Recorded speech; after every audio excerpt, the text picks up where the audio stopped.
কৰি আছো আজি লাহৰীজানত এভিকশন হৈছে আজি লাহৰীজানৰ এভিকশন কাৰ ঘৰত হৈছে হ'ব পাৰে মাইনৰিটি মানুহ সবৰেতো বিল্ডিং আছে তেওঁ কিয় চৰকাৰী ঘৰত বহিব আবেদন কৰক এপ্লাই কৰক that is a 6th schedule council tribal এৰিয়াত কিয় বহিব লাগে তোমাৰ যদি পইচা আছে তুমি মৰিগাঁৱত মাটি কিনা নগাঁৱত মাটি কিনা কিন্তু জনজাতীয় লোকসকলৰ কাৰণে গোপীনাথ বৰদলৈ চিহ্নিত কৰি যোৱা জায়গাখনত আমিওতো গৈ নবহো মোৰোতো সাহস নাই বহা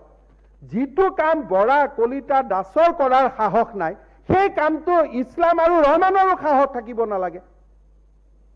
আমি ট্ৰাইবেল লোকসকলৰ অস্মিতাক আমি স্বীকাৰ কৰিব লাগে মই সদায় কওঁ আপোনালোকটো এতিয়াতো কোনো মাইনৰিটি নহয় অসমত you people are almost majority আগৰ কথা বেলেগ আছিল এতিয়াতো with 35% people all the minorities are actually majority আৰু আপোনালোকে যদি অসমৰ জনজাতীয়সকলৰ কথা চিন্তা নকৰে কোনে চিন্তা কৰিব আপোনালোকতো আজি equally you are in the power আজি বিৰোধী দলপতি বিৰোধী আসন মেক্সিমাম বিধায়কৰ আসনটো আপোনালোকে দখল কৰি বহি আছে